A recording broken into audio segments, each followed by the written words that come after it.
Hello, this is Ed Burke with PlaceForTraders.com for Friday, February 27th. Starting off in the March S&P, going back to last night's video, I had talked about the pivot level of 766. If we're trading higher than 766, it's considered bullish. If we're trading lower than 766, we're looking for a bearish day. Early on, the market opened up higher than 766. The index showed strength, even though we had a round of bad economic numbers, as the durable goods and new home sales both came in weaker than expected. Weekly initial jobless claims were up or higher than expectations.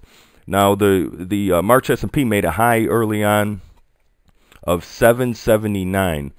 Now going back to last night's video, I had the first line of resistance at 780. So we came within 1 point of that first line of resistance. That ended up being the high of the day, 779.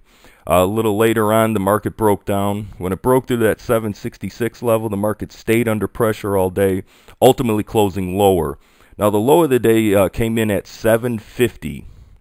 Once again, going back to last night's video, I had the first line of support at 751.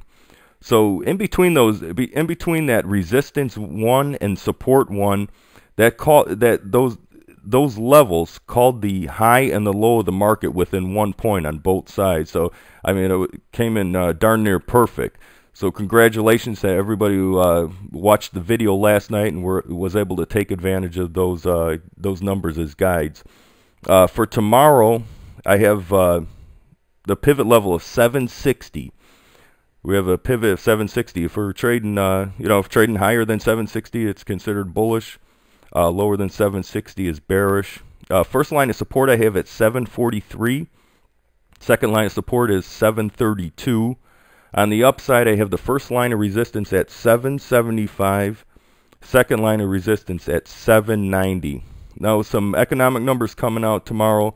8:30 a.m. Eastern Time, gross domestic product is coming out. The expectation is for a 5% drop versus a drop of 3.8% last quarter. At 9:45 Eastern Time, we have Chicago Purchasing Managers Index. The expectation is 33 versus 33.3 in the last reading. And at 10 o'clock, Michigan Sentiment Index. The expectation is for 56 versus 56.2 in the last reading. If you haven't already gone to my website, I encourage you to go. It's placefortraders.com. Go on my website, sign up for my free email alerts. Thanks a lot for tuning in, and have yourself a great day.